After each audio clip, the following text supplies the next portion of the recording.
Okay guys, in today's video what we're going to be doing is taking some more time here to once again talk about Death Stranding, but what I wanted to do is go over some new information that has come out that I find particularly interesting. We know that the review embargo for Death Stranding was lifted not too long ago, and there's been a lot of conversation around that, but with that we also have some interesting tidbits that I think are kind of flying somewhat under the radar.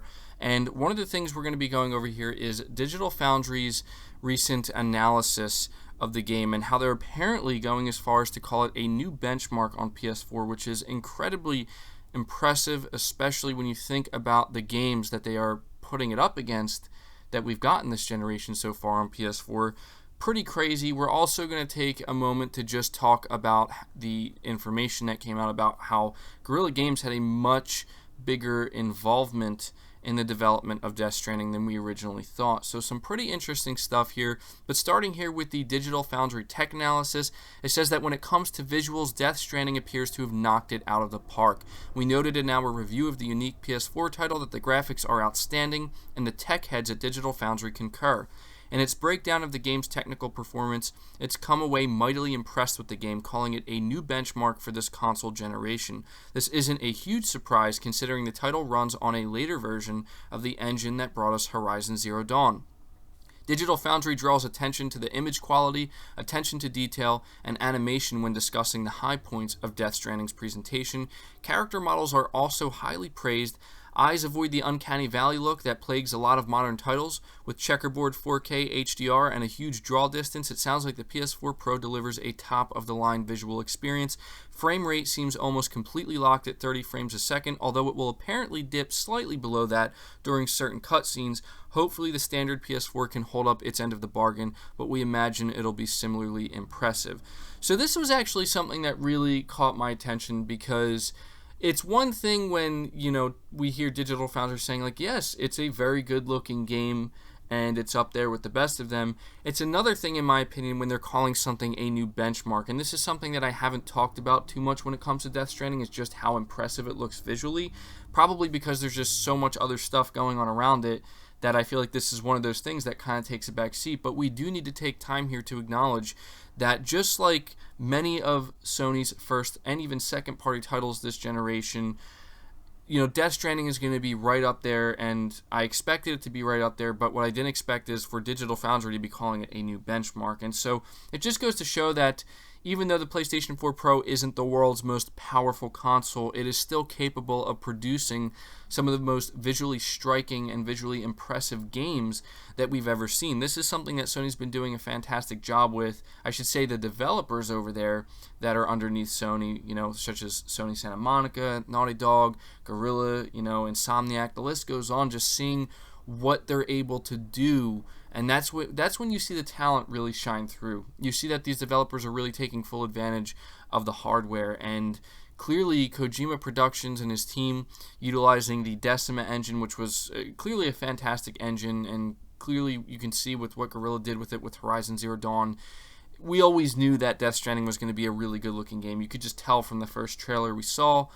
But man, it's just so crazy to think that Digital Foundry's over here saying it's setting a new benchmark visually. So I feel like, putting everything else aside, regardless of what people may think about the gameplay, putting all opinions of that aside, we can at least agree on one thing, and that is Death Stranding is a very impressive game visually, and it's going to be one of these games that's just going to be great to look at as you're playing it. And so that is one area that I'm definitely looking forward to, and I had to take some time here to point this out because I haven't really seen many people talking about it. Digital Foundry, they're pros. They go over things. I mean, there's been a lot of things that they've went over this generation that have been very impressive, and things that they just were really blown away by. But apparently Death Stranding is now one of these things, and it is setting a new benchmark on PlayStation 4. So really good stuff. It's going to be really interesting to see if The Last of Us Part 2 can surpass that. I think it will be able to, but we're going to have to wait to see. You can clearly see that Sony is competing with itself here. Its studios are clearly competing with itself. Very interesting stuff to see. But the other thing I just wanted to mention here briefly before ending the video is talking about the information that came out that apparently Guerrilla Games has played a huge part in Death Stranding's development. Now, we have all known for a while now that Guerrilla Games let Kojima Productions, and Sony allowed it as well to use the Decima engine, which is their proprietary engine that they created from the ground up. And that's not something you see happen too often from Sony or any of their studios. So clearly they were very much okay with allowing Kojima to do this. And something else we also learned is that apparently over 70 developers from Guerrilla Games actually worked or are credited with working on Death Stranding, which it just goes to show just the camaraderie there between the studios. And we've been talking for a while now about like which studios is Sony going to try to acquire, and Kojima Productions is always up there, and that could still be a reality, but at the very least we know that there's a very strong and clearly healthy relationship there with Sony allowing their studio to let 70 of their developers, while they're clearly already working on something like Horizon Zero Dawn 2 or something like that, to go help Kojima and his team out here. And one of the most impressive things about Death Stranding that people continually bring up is this game was made in 3 years, and that's just kind of unheard of. People were literally blown away when they learned that this game was coming out at the end of this year.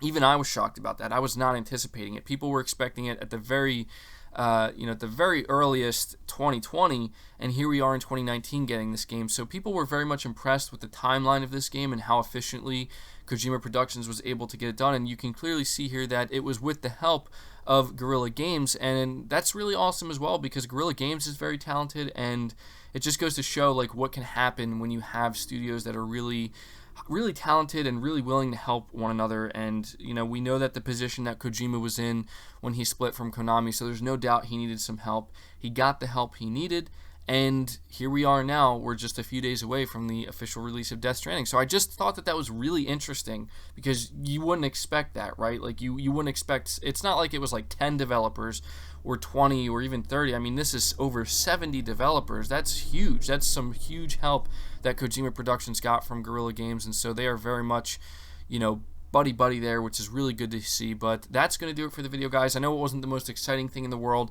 not the biggest of information, but I'm patiently waiting here to play Death Stranding myself. I honestly can't wait.